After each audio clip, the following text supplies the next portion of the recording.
Hi నమస్తే అండి. Fibre protein weight loss అయ్యే బ్రేక్ఫాస్ట్ తయారు చేసుకుందాము. దానికి కావాల్సిన పదార్థాలు చూద్దాము. ముందుగా నేను పెసరపప్పు ఒక బౌలు నానబెట్టుకున్నాను. ఇంకొక బౌలు ఓట్స్, తగినంత సాల్టు, 1/2 టేబుల్ స్పూన్ జీలకర్ర, 1/2 టేబుల్ స్పూన్ కారము, 1/2 టేబుల్ స్పూన్ పసుపు, 1/2 cup beans, 1/2 cup capsicum, 1/2 cup carrot, కొత్తిమీర 1 కప్పు,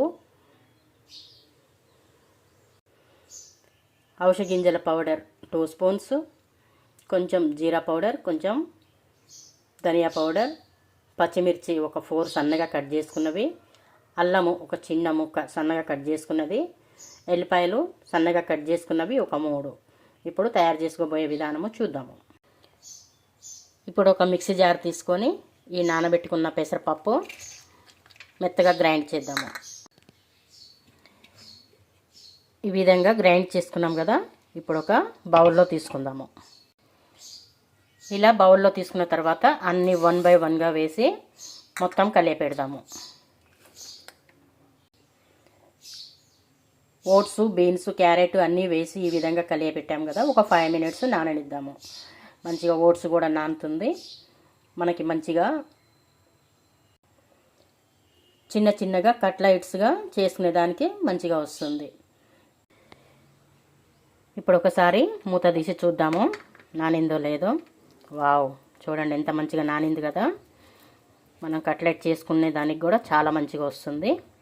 ఇప్పుడు మనము స్టవ్ ఆన్ చేసి ఒక పాన్ పెట్టుకుందాము. పాన్ పెట్టి, నేను ఆయిల్ వేయట్లేదండి, ఇంట్లో చేసుకున్న వెన్న వేస్తున్నాను. ఇదే వెన్న మొత్తం స్ప్రెడ్ చేసి ఇవి కట్లైట్ లాగా వేద్దాము. ఈ విధంగా కట్లైట్ చేసి వేసాం కదా, మళ్ళీ కొంచెము వెన్న వేసి మంచిగా లైట్ బ్రౌన్ కలర్ వచ్చే వరకు కాలనిద్దాము. ఇప్పుడు ఒక 2 మినిట్స్ అయిపోయింది కదా, అన్నీ మంచిగా ఈ విధంగా తిరగలు వేద్దాము. వావ్, చూడండి ఎంత మంచి బ్రౌన్ కలర్ వచ్చింది కదా. ఈ విధంగా అయ్యే వరకు మంచిగా కాలనిద్దాము.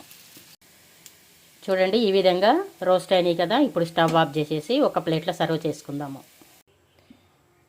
ఎన్నో ఆరోగ్య ప్రయోజనాలున్న ఓట్స్ కట్లెట్ రెడీ అయిపోయిందండి.